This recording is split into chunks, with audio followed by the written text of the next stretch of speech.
कृषिगौरक्ष्यवाणिज्यम् वैश्यकर्मस्वभावजम् परिचर्यात्मकं कर्म शूद्रस्यापि स्वभावजम्।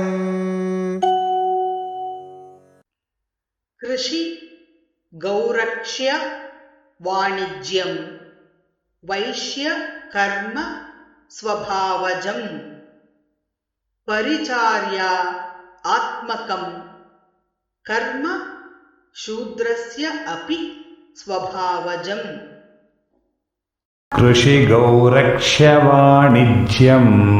कृषिगौरक्ष्यवाणिज्यं वैश्यकर्मस्वभावजम् परिचर्यात्मकं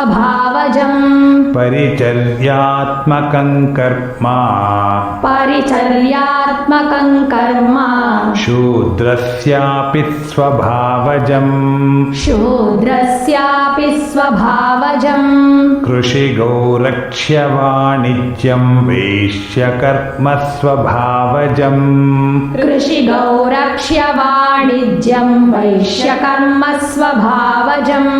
परिचर्यात्मकं कर्म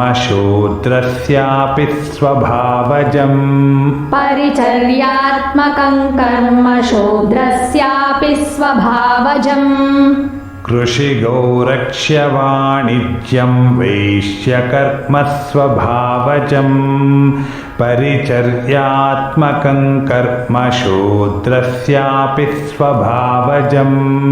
कृषिगौरक्ष्यवाणिज्यं वैश्यकर्मस्वभावजं परिचर्यात्मकं कर्म शूद्रस्यापि स्वभावजम्।